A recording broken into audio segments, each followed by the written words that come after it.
Pasok na po natin si Karina Ramos. Siya po ay nag-organize, kung hindi ako nagkakamali, ng community pantry para sa drivers and riders. Hi, Miss Karina. Hello po. Ma'am, maganda yung background nyo kanina. Ba't nyo pinalitan? Kaya nga. Nasa beach. Nasa beach. Nasa beach ba yung background nyo kanina? kanina eh. Oh. Kasi ako ready. Hindi ako nakapag-ready ng background. So sabi ko, pag open ko agad ng video, beach agad.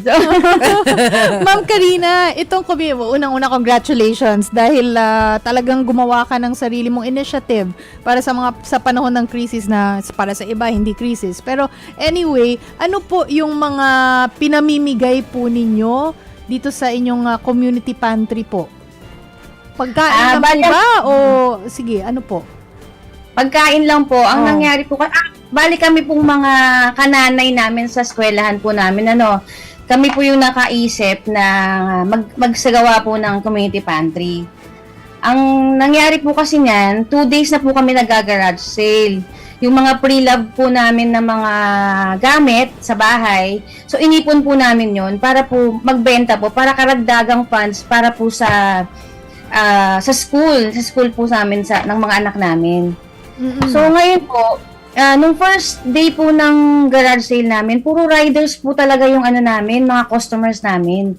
Kasi po ang ginawa namin sa isang bag, pwede ka magpuno ng kahit na gaano kadaming items, kung may 100 pesos lang. So yung mga riders po, kinagat po nila yon. Tapos may isa pong rider, sabi niya, bibili niya raw po yung isang sapatos, yung pre-love na sapatos namin. Kasi daw po, yung anak niya gagraduate, hindi niya raw po kayang bumili ng bagong sapatos.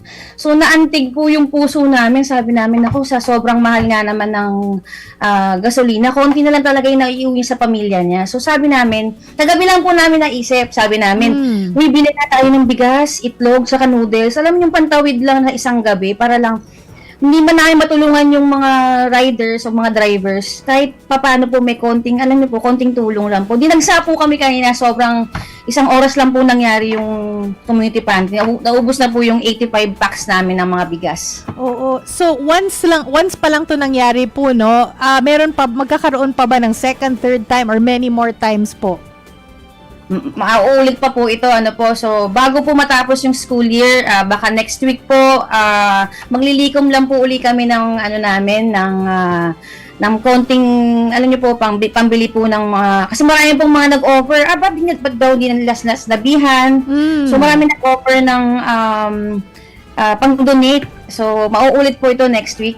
Invite natin po sila. Paano po makakatulong? Yung mga gustong tumulong at saan po? Saan po How ito? to get in touch with you Oo. po? Pwede po silang kumontak dun sa Abiertas Radiant School or sa kahit po sa Facebook page po, sa Facebook page ko po, Digital Filipina. Pwede pong kumontak doon. Kung gusto lang naman pong tumulong, kung ano po yung makakaya. Para lang po sa ating mga riders, mga drivers. Mahanap po kayo sa Facebook under Digital Filipina. Yes po, opo. Oo. O kaya po dun po sa Facebook page po ng eskwelahan ng anak namin, yung Abiertas Radiant School. Abiertas Radiant School. Ano po ba yung mga preference na tulong na kailangan? Anong masuggest? Suggestion po ninyo. Yung madaling, I suppose, yung Madaling madaling po, lutuin at madaling para sa akin po, bigas, sardinas, noodles, yung pong mga basic, necessity po ng mga, kahit po ako, kaya mga bigas po, noodles, sardinas, or kahit na pong, anong meron po sila. Tapos ma'am, saan po yung location po ninyo? Dito sa community pantry po? O dun po mismo sa school po? Sa tapat po ng school namin, ng mga anak namin, sa Boni Serrano lang po. So, madali po siyang mahanap kasi along corner lang po ng Boni Serrano sa Quezon sa City. QC. Oo. Okay. Opo. So paano po ninyo napipili yung inyong bibigyan nitong tulong? Basta rider? Basta po rider, at yung iba naman po, sila na po mismo nang papakita ng app nila. O ito yung app ko, ako yung delivery rider, ako ay yun po, tricycle, nagta-tricycle. Pinapara rin po namin yung iba kasi nahihiya po yung iba, parang nakatingin po sila sa amin. Pero nahihiya po silang magtanong kung ano pong meron. So, minsan po pinapara po namin. Kahit po yung jeep, pinara po namin kanina, binigyan po namin sila ng kahit kaunting bigas po. Ma'am, ano po yung inaabot niyo bale? Bigas o kanin na? Ibig sabihin, luto na siya or... Bigas pa po. Tapos Okay. may itlog, may noodles. Okay. Kumbaga napagkasya po namin yung donation namin mga 7 po kasi kami na mga kananay namin sa school. Members po kami kayo ng parents, teachers, and faculty po eh. Oo. Sanay sa mga ganyan mga members ng parent teacher. Organized na mga ganyan.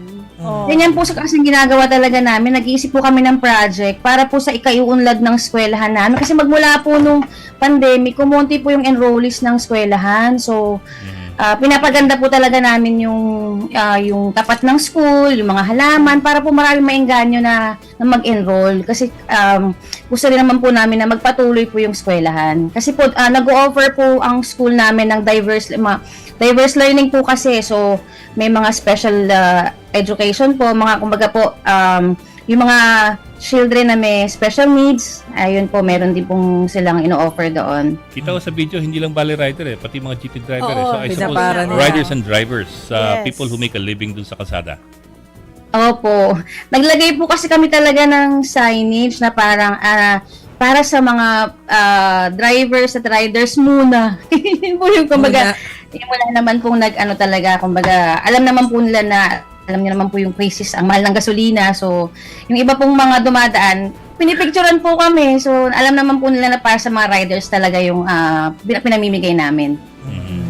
So, teka po, next week yung plano ninyong kasunod. Anong araw po next week? Holy Week ni.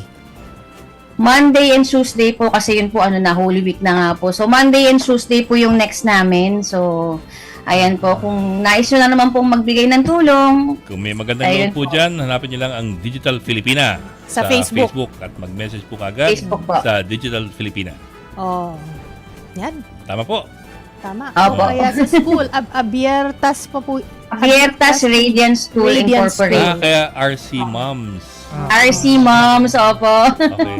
RC Mom. Ma'am, alam mo, talagang magkiklik yan pag mamigay ka ng diesel. Kung kailan Pila din ako dyan. Kami rin po, Sabi pipila. nga po namin, wala muna magpapaparlor ngayong weekend. Kumbaga, yung budget natin for salon, for manicure, Wow. ano muna, bigay natin para sa mga riders. Sacrifice. So, ano po, Prioritize. nagkanya-kanya kayong hugot sa mga bulsa ninyo. Opo, nagpaalam naman po kasi sa mga asawa namin, pinayagan naman po kami. So Hindi sila makakapalag. etong pinamigay ninyo nitong week na to, galing lamang sa inyo. Opo, tsaka may Oh. konting po yung tips ng kain natin galing sa funds ng garage sale. Oo. So, Nakakatuwa naman. Yun pala. Okay. So next week, tulungan natin sila. Para mas marami yung maibigay. Ano? Digital Filipina sa Facebook, mga kapatid. Yes po. Salamat po. Maraming salamat Thank you po. po.